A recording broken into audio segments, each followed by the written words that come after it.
Hi, this is Ben with Smart Service 365. One of the great things about Smart Service 365 is that it gives your existing customers a private customer portal where they can pay their outstanding invoices, review their service history, and schedule new services. You can also use Smart Service 365 to give new customers or website visitors a place where they can book or request service around the clock. Let's take a look at how it all works. In Smart Service 365, I'll open up one of my customer records.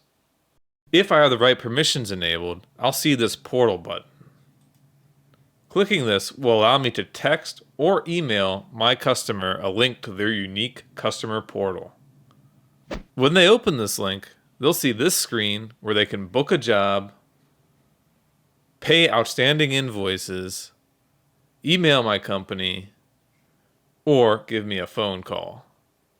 They can also see a list of upcoming appointments, completed work, and invoices.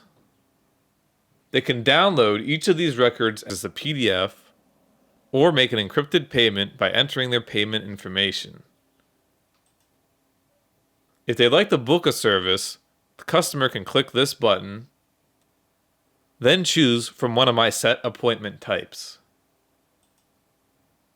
Here, they'll see a description of the service along with the cost. The customer can write us a note,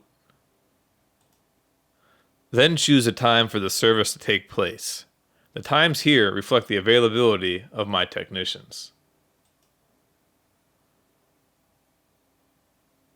If this job requires an upfront payment or deposit, my customer would pay it now. If it doesn't, the job would have already gone straight to my scheduling board in Smart Service 365. So that's what the customer sees, but if we take a look at how to set up this customer portal, we can see that your business has just a ton of options for how this could work. Back in Smart Service 365, I'll go to Administration and click on Portal Bookings.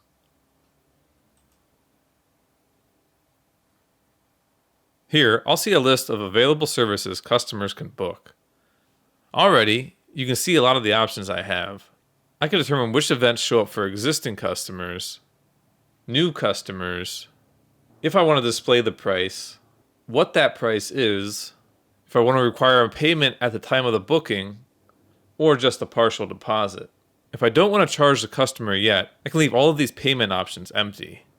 Finally, I can determine whether I want a customer to have the ability to schedule this service, and if a quote or work order will automatically generate when they do.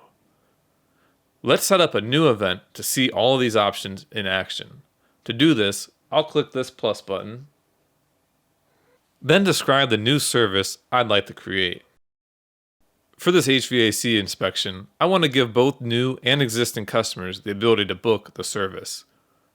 I want to charge $100 for this service, but only require $20 down at the time of the booking.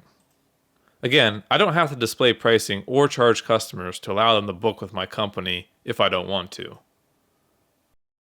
I can add some more information about the service at the next screen, including the source if, for example, this service ties into a specific call to action button on my website or in my online advertising.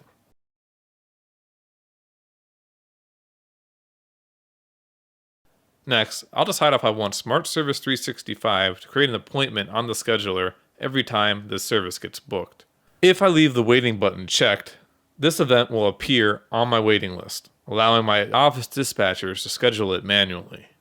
In this case, I want customers to be able to choose the time, so I'll hit Allow Scheduling. In this scheduling menu, I can really customize the event to the way my business works. First, I'll choose to display the next 50 possible openings during my 8 to 5 business hours, Monday through Saturday. The event itself will take 2 hours. After that, I'll choose which of my employees, departments, crews, or skill sets to target with this event. For this one, I'll select 4 of my technicians. I can decide if I want to allow same-day bookings. In this case I do, but I want to give my techs a 2-hour buffer so they're not caught off guard. I'll allow customers to schedule up to 10 days in advance and make sure there's at least a 30-minute window before and after the job to allow for drive time. Finally, I like to have this event create a corresponding work order on my dispatch board. I'll quickly fill in some work order details. Then save this new event. I can now see the new service in my list of available services. This Book a New Job button will take me to a web page that shows me what my customer sees. Remember, I can tie this page into a button on my website. That way, whenever a customer wants to book service, they can do so with the click of a mouse. In short, these customer portal options can transform and optimize the way your company schedules and bills for work. To learn more about Smart Service 365, head to 365.smartservice.com.